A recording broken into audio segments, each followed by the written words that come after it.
Carthage, un nom souvent associé à la trahison, à la cruauté, au sacrifice humain. Mais une question dérangeante se pose. Et si ce que nous savons de Carthage venait surtout de ses ennemis? Carthage n'a pas disparu par accident. Elle a été effacée, détruite, diabolisée. Et aujourd'hui, Mystorique vous révèle ce que l'histoire officielle a longtemps caché. Carthage est fondée vers 814 avant J.C. sur la côte de l'Afrique du Nord, dans l'actuelle Tunisie. Ses fondateurs sont des Phéniciens venus de Tyr. Mais très vite, Carthage devient africaine, indépendante, puissante. Contrairement à Rome, Carthage n'était pas un empire fondé sur la conquête terrestre.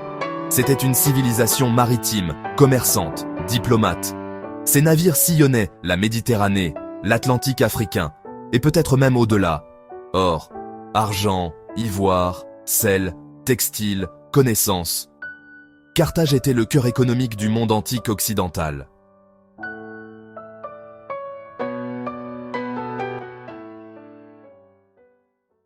Ce que Rome a rarement admis, c'est que Carthage était en avance.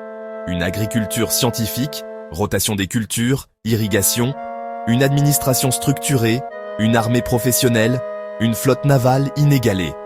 Les écrits agricoles carthaginois étaient si précieux que Rome les a traduits et utilisés après avoir détruit la ville. Ironique, n'est-ce pas? Détruire une civilisation, puis apprendre d'elle.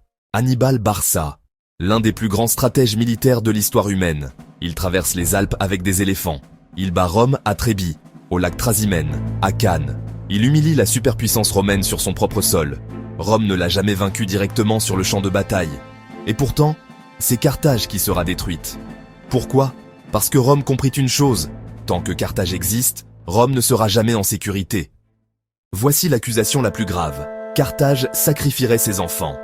Mais posons-nous la vraie question. Qui raconte cette histoire? Les sources sont presque exclusivement romaines et grecques. Carthage n'a pas laissé ses propres récits. Rome les a brûlés. Les fouilles archéologiques montrent des urnes funéraires d'enfants. Mais rien ne prouve clairement qu'ils aient été tués rituellement. Beaucoup d'historiens modernes pensent à des enfants morts naturellement, des rites symboliques ou une exagération volontaire pour justifier un génocide. Rome avait besoin de faire passer Carthage pour un monstre. En 146 avant JCA, Rome détruit Carthage. La ville est rasée, la population est massacrée ou réduite en esclavage. Selon la légende, Rome aurait même salé la terre pour empêcher toute renaissance. Vérité symbolique, mais le message est clair. Ce n'était pas seulement une guerre, c'était une éradication culturelle.